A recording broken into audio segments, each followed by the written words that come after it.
So it's about 1:30 in the morning, something like that. We fixing to head up to this property we've been doing a lot of filming at. Our farmers planting peanuts, fighting hogs. Actually going to do a little thermal work tonight. Just basically sit up in the truck. We'll have to go up, scan the field, make sure the field's clean, and then bring the Tacoma up, throw the night ride on the roof, get all set up. Bring a bunch of towels with you to cover up all the lights. There's no glow. We really think it's just like one hog that's coming out. That's what the tracks look like. Was that yesterday? Yeah, yesterday. Sorry, they're all blending together. It's planting season. But probably it's probably a single boar. He's just coming out of the corn. That's what it looked like. And so we'll just set up at the top of the field, run the thermal, and then if we see him, we'll already have everything kind of set up, and then just kind of start easing down through there, work the wind, make sure the wind's working for us. You bring some snacks, and pretty much that's it. That's why I don't really get into it. But they typically will come to the same spot where they hit it, they'll hit it again. I don't know why. They're the smartest creature in the world, and you'd think they'd change up a little bit, but I don't know. So that's it. Hopefully we'll get some action, and if we do, we'll engage him and whatever else comes. And then we need to get on to another field if that's the case. So it's kind of had an idea to be an all-nighter, which is pretty much how it's been the last week or so. So hang on. All right, so we're basically set up here at the truck. I need to go ahead and sync the night ride device to I actually have an iPad now, getting pretty high tech. But basically that's what we're doing. It's just synced to our phone. And then we have a little remote here, and we can just scan this field. See how that works? I can spin you over here to where that's the heat signature from actually the electricity for the pivot, the irrigation. And the area that we're focused in on is right there. There's actually corn right there. And then, planted peanuts is what we're looking at. So, cross your fingers. All right, I was in such a hurry to get out of the truck, I forgot my hat. So we were up in the field. We did a little videotape with some crop damage, freshly planted peanuts. So for some of you, it may be kind of hard to see, but that is your classic going right down the row. So there's your row right there, okay? And just pulling the peanut up all the way up. There you go, you can kind of see it now. So if we step over here, you can see they kind of started right there. And then they quit. And then you just keep coming over. So as they get braver, they'll come further and further out. And you can zoom in way down here. And now you can kind of see it. And that's your classic hog going down the peanut row. And we knew they were kind of, coming out of this corn. I was pretty confident with just one hog. All I saw was like one big track, probably a solo boar. We're parked up on top of the hill. We walked up there, scouted it, made sure the field was clean, and then pulled the Tacoma up there. It's one advantage of a gas burner. It's quiet, unlike our diesels. And then threw the night ride device on top of it and been scanning, and he came out. I could see him sneaking through the corn. The night ride picked him up. And so if you don't know how the night ride works, it's a thermal camera that mounts to the roof of any vehicle, and then you can sync it to your phone or your iPad. So he came out. He started to stick his head down. I jumped out of the truck. I left my rifle and my shooting sticks just right outside the truck, and then slipped down here and shot him.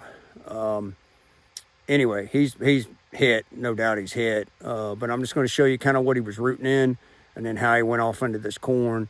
The neat part about these fields at night, I don't like doing thermal work. I make that real clear.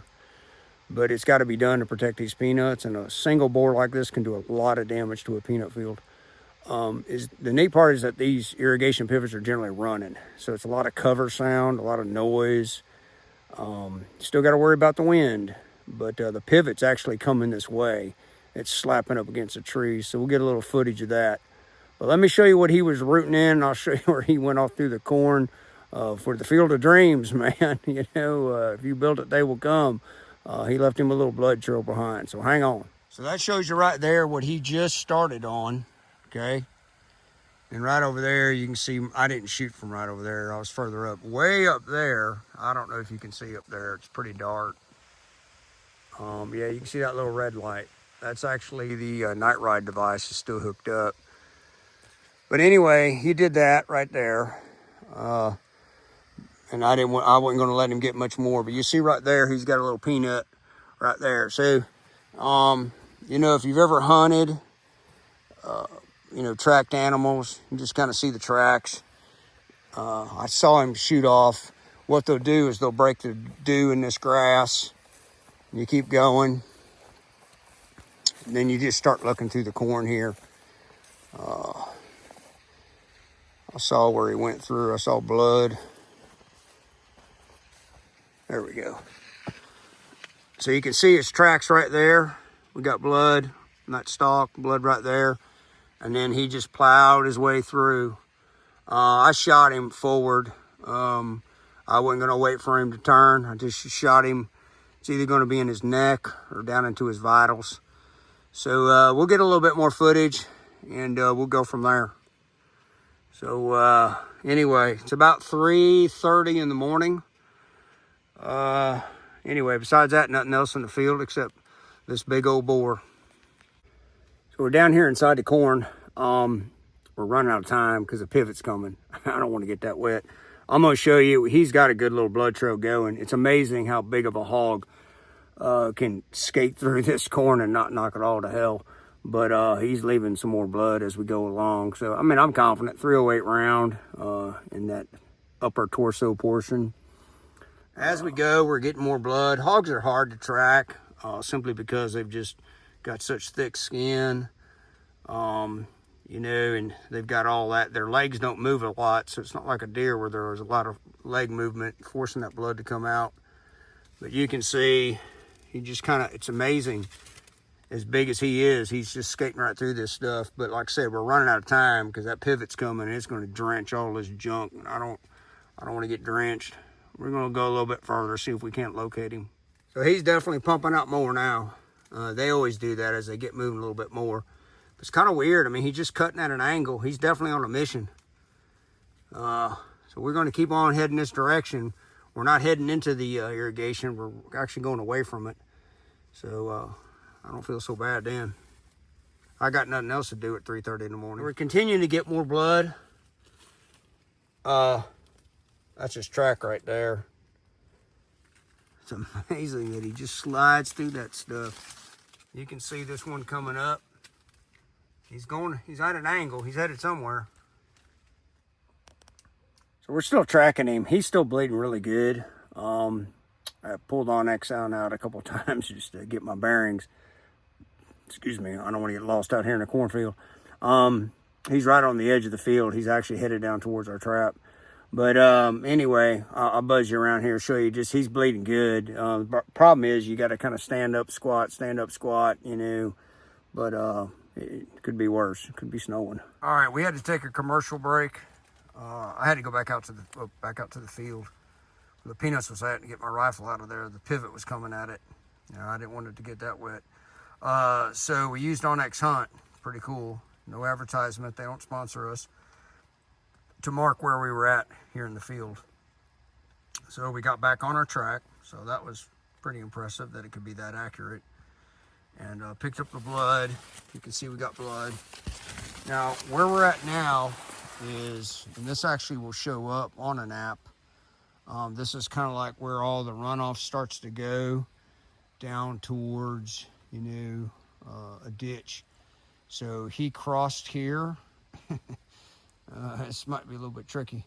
He might have went down that way, or he may have just crossed straight over. So we'll check that corn over there, but I'm going to have to pull the pin here pretty soon because, one, this field is pretty much cooked for any more thermal work, and I've got another field about 45 minutes from here that I wouldn't mind hitting before daylight hits. So let's see what we can come up with just looking at tracks and blood if he went that way, or, you know, if he went down through the water.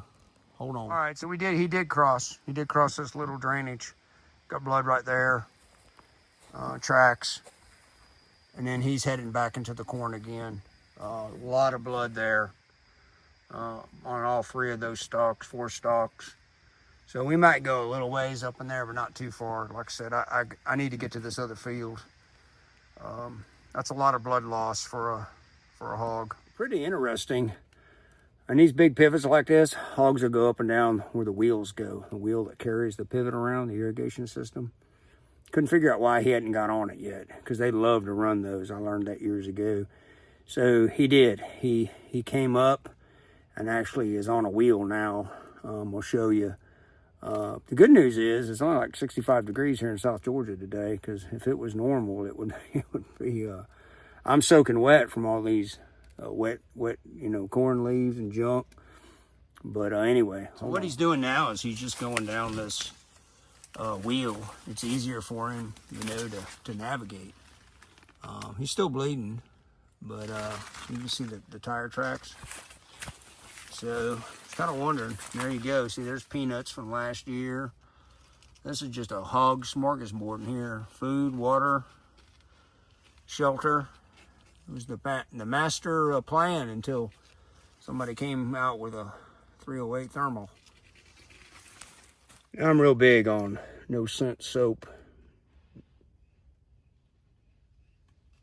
No scent everything. Don't like a lot of smells. I can smell him. He's in here somewhere. He's close. And I'm not trying to be creepy like he's going to come out and attack me. But I can smell him. You get down low like this and just sit still and take in some deep breaths. Boars stink anyway, so it's not like I got some super ninja nose. But anyway, we'll keep you posted. I know it's dark. We're not trying to be quiet anymore. I just want to show you what it's like here. Irrigation system's moving around in this rear gun, tail gun, rear gun, end gun. It's like a big ass fire hose. You hear it? There, check that out. So there's a little light at the end that comes on. Look at it shoot.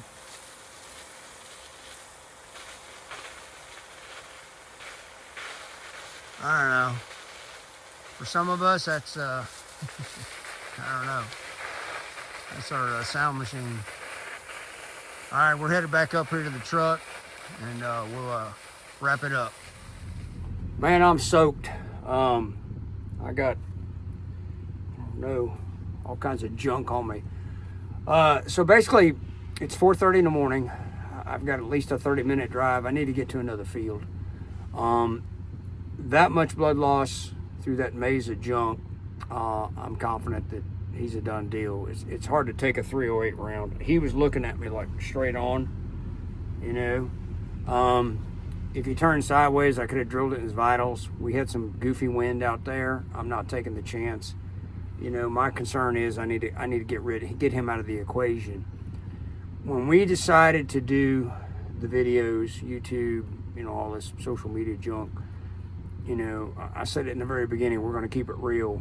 I think one of the frustrating things for us as a trapping business, trapping hogs, is, you know, we'll run into people, you're wearing the shirt, you got the stickers, whatever, you know. The perception is what people see on TV, which is skewed, in my opinion. No different than coming from a background in law enforcement. You know, the shows, they're entertaining, but they're not very realistic. My friends that are firefighters, you know, just shake their heads. So I think for us, as our small family business, you know, what we're wanting to do is kind of show you this is how it is, you know. And there's other people out there like us doing this, you know, crawling through junk and whatever, you know. I mean, there's not a lot of businesses that do what we do on the proactive side of hog trapping. Most hog trapping is reactive. We're very proactive. But again, you know, it's to show that there isn't a stereotype. You know, you see this junk on TV and it's like, oh, that's not us. That's not what we do. And I remember in different aspects of my job in law enforcement, you know, people would have perceptions. They would meet me and think this or think that. And I'm like, man, that is just wrong. And so that's kind of the internal drive for me, is to, you know, go, hey, let's paint a different picture, you know, of what a hog trapper is. You know, it's not this, it's that, and educate the public. So if I was focused on making a video, I'd have stayed on that trail and said, the hell with this next field. But that ain't what we're about. I said when we started this junk, it's always going to be about the customer and protecting the property and the ecosystem. It's not going to be about making a video. If it takes me a few minutes to click it on and click it off, that's easy. And I've gotten where I'm using my phone more than the fancy camera that Zebby bought me, just because it's easier for me. You know, and I can just pull it out of my pocket, bam, I'm gone. But, you know, I'm not going to blow off another field just so I can show you, hey, we got him. I'm confident we got him. I'm not going to count it. I'm going to send a picture of the blood to my landowner, you know, and go, hey, well, pretty much, I mean, they're kind of creatures of habit in a sense. He'll keep coming out there. You just got to figure out when. And so, you know, we got lucky tonight. I mean, we were here yesterday. I saw the sign. Yeah, we'll come back. In the warmer weather, they generally will come out closer to daylight because it's cooler then. And so we sat up here for a couple hours and got lucky. So I hope you enjoyed that little bit. There isn't a pot of gold at the end of the rainbow. But I've shot enough hogs to know that one is out of the equation, and we don't have to worry about him coming back and eating peanuts there. Didn't see a lot of hog sign in there, which was really good. Didn't see a lot of tracks. So anyway, it was kind of cool in there too, you know. I mean, just to be all down in that junk. Better than snow. I'm not sitting in a cubicle. And now the bad part is, if my bride pulls up Life 360, not an advertisement for Life 360, but if she pulls up Life 360, I'm gonna catch it. I'm gonna tell you, she's gonna go, what were you doing in the middle of a cornfield? And she'll see the patterns, you know, and then she'll put it together, and she'll be like, really? How smart was that? For some of you may wonder about the hog, like getting up and, you know, attacking me or some junk like that. Yeah, there is a remote possibility of that. Hogs are going to get ignorant and problematic in two realms. One, when they're hemmed up inside a trap, which I've had that personal experience more than once, and out there, if they're wounded and they feel they have no choice is the key, and they say, no, I'm done. So if I'd have came up on him and he is mortally wounded, but he doesn't have enough fight in him to you know, escape fight or flight syndrome, then he probably would have turned and we'd have had a conversation. And it is what it is. What type of weaponry for those types of application? A shotgun is probably your best, but it's problematic because it's bulky. You're trying to get in there. A pistol is probably your best choice as a weapon. I clearly didn't take my thermal in there because that's just a bulky boat iron or boat anchor. So enough flip-flapping. We got to roll. Got to change shirts. And we always carry extra shirts and pants because in South Georgia, if you ain't sweating, you ain't working. So all that being said, this will probably be the end of the video. And I hope y'all enjoy it. Learned a few things. And I don't know. We're just trying to keep it real, folks. Give us feedback. We love feedback. Because we sure as the hell ain't doing it for the money. Thank you.